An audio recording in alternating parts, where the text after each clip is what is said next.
This gangster hid $150 million worth of treasure that still hasn't been located. When we think of hidden treasure, we often imagine pirates following the X on a map. As it turns out, one New York gangster really did manage to hide his enormous wealth below ground. Even wilder is that experts still haven't found it to this day. The man was Dutch Schultz, a criminal who made his wealth during the Prohibition era by standing up to the mafia and the Irish mob. The story sounds like it's straight out of Hollywood, but it's real. Not the easiest start in life.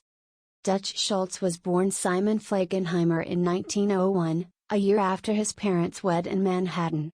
His sister was born in 1904 and shortly thereafter, their father Herman left the family. Simon's mother later wrote that Herman had died in 1910, so the details of his departure are ambiguous. Either way, it was tough on young Simon, who would vehemently deny that his father had left him.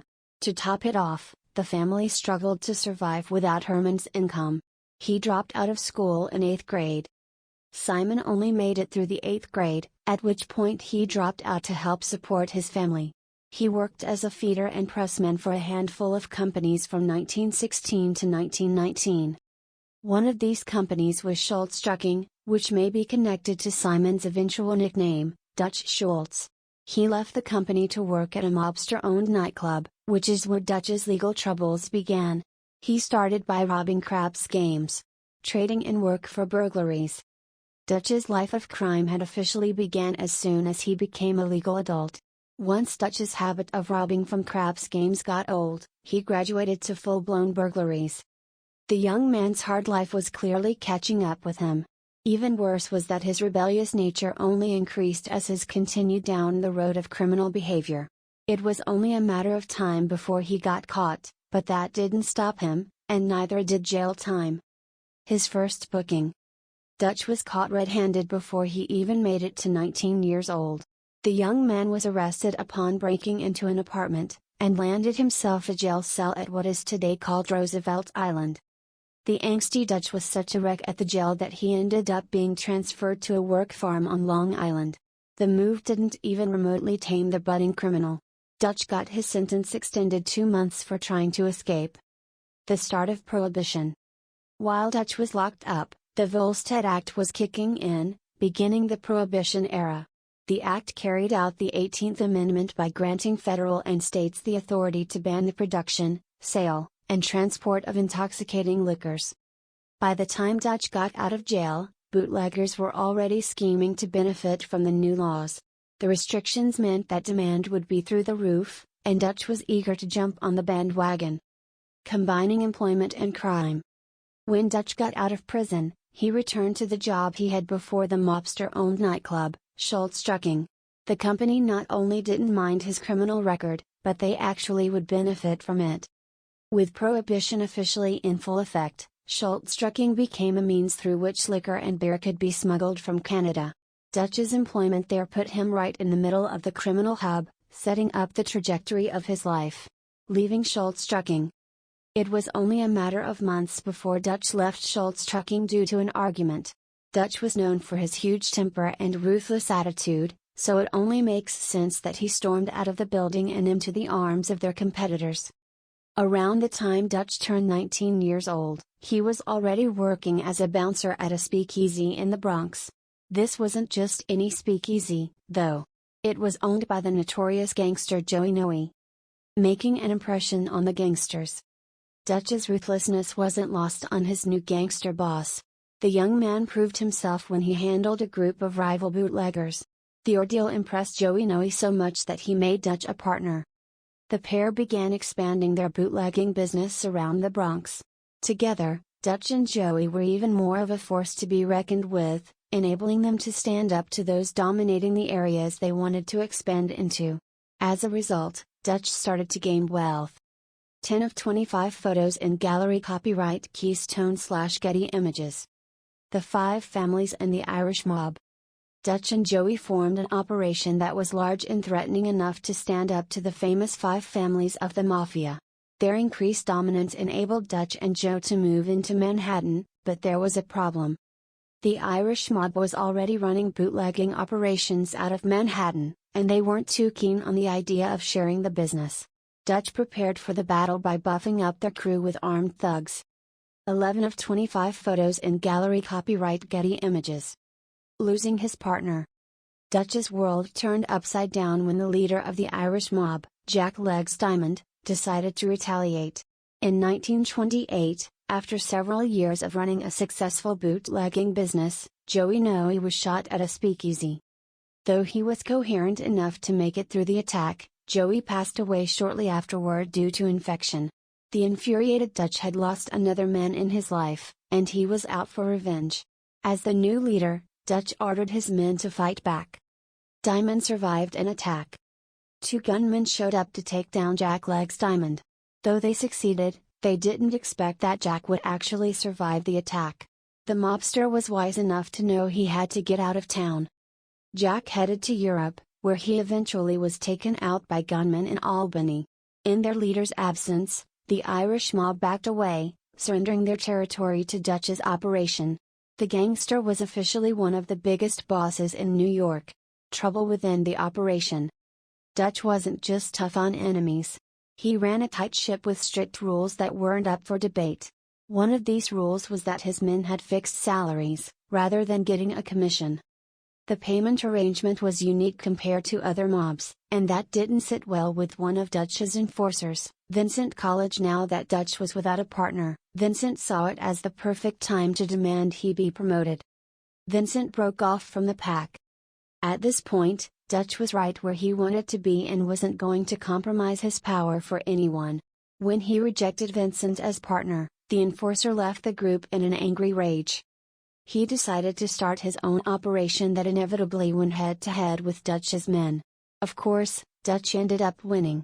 With yet another rival out of the way, Dutch was able to hone in on his illegal business, raking in millions per month. Dutch's bootlegging business was huge, especially with so much competition out of the way. The gangster was reportedly bringing in $20 million a year. Mind you, this was around the year 1930. Accounting for inflation, that cash would have been closer to $310 million a year today. With so much money coming in so quickly, Dutch had to figure out what to do with it. The gangster had overcome so many obstacles that he seemed to know what he was doing. A new source of income. Though Dutch was making an absurd amount of money through bootlegging, it eventually came to an end. The 21st Amendment went into effect in 1933, marking the end of Prohibition. This meant that Dutch's operation was rendered useless. He had made so much money at that point that the gangster could have easily walked away. Instead, he decided to go even deeper into his life of crime. The gangster rolled up his sleeves and found 2 new ways to make money. Rigging the lottery. Dutch Schultz had the connections to pull off rigging the Harlem Numbers racket, a lottery that occurred daily in Belmont Park. With the help of a mathematician, Dutch was able to predict which numbers would win. Dutch gained control of the racket and ensured that people didn't win as often as they could have. As a result, he walked away with a steady stream of income and participants had no idea they were being ripped off. Extorting restaurants. Dutch found another way to bring in more money by founding a fake restaurant employer association. He partnered up with a fellow New York gangster to make deals with local restaurant unions. Dutch would then force the restaurant owners to join his association, or else they would receive backlash from the unions, including strikes and stink explosive attacks.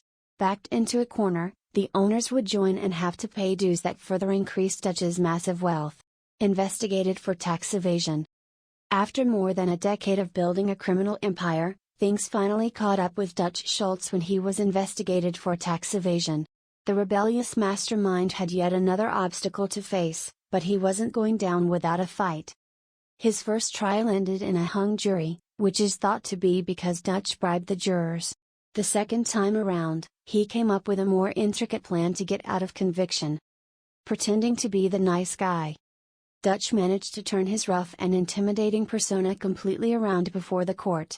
He donated to charities and businesses to give the illusion of being a good citizen. The scheme worked and he was acquitted. But despite what the courts said, the mayor wasn't buying it for a second. He ordered that Dutch be arrested if he ever returned to New York City, so the criminal relocated to Newark and continued his criminal deeds from there. One prosecutor wouldn't let it go. Throughout Dutch's tax evasion trial, there was one powerful prosecutor who aggressively went after him. The man was Thomas Dewey, and his power infuriated Dutch. He wanted the lawyer gone, but even Dutch's men knew this was too risky. Someone as powerful and well known as Thomas Dewey couldn't just be taken out. It was a recipe for disaster, but Dutch wouldn't accept it. When his men tried to talk some sense into him, the gangster just threatened to do the deed himself. Turned on by his own men. Dutch's men knew that if he went down, then they all could go down. The gang wouldn't let that happen, and they knew all the power had made Dutch impossible to reason with. As a result, they came up with a plan. The group all congregated at Palace Chop House to, supposedly, talk about Thomas Dewey. As soon as Dutch went to the bathroom, though, one of the men followed him in and shot him to death. Where's the money? Before Dutch died, he had prepared for his tax investigation by hiding a huge chunk of his money. He buried hundreds of millions of dollars. Now that the man was gone, those remaining had to wonder where the cash went. The one person who knew that answer was Dutch's bodyguard. The pair drove to Catskill, New York to bury a chest full of treasures. In true pirate style, it included gold, diamonds, war bonds, and $1,000 bills. $150 million somewhere out there. Though the bodyguard was with Dutch at the time, no one has been able to recover the chest since they buried it. What's even wilder is that the items are worth an estimated $150 million today. Reportedly, the bodyguard sketched a map to the treasure before he passed away, and gave it to gangster Martin Prompier. If that was the case, it could help to explain why no one has been able to find the buried chest. Still intriguing people. It's also possible that Dutch had liquidated the treasure prior to his death because he didn't trust his men. Despite this theory, many people are fascinated at the thought of such an enormous treasure just waiting out there to be dug up. For almost a century, treasure hunters have searched the Catskills in search of the long-lost diamonds, gold, and $1,000 bills. Only time will tell if the famous fortune will ever be discovered and who the lucky finder might be.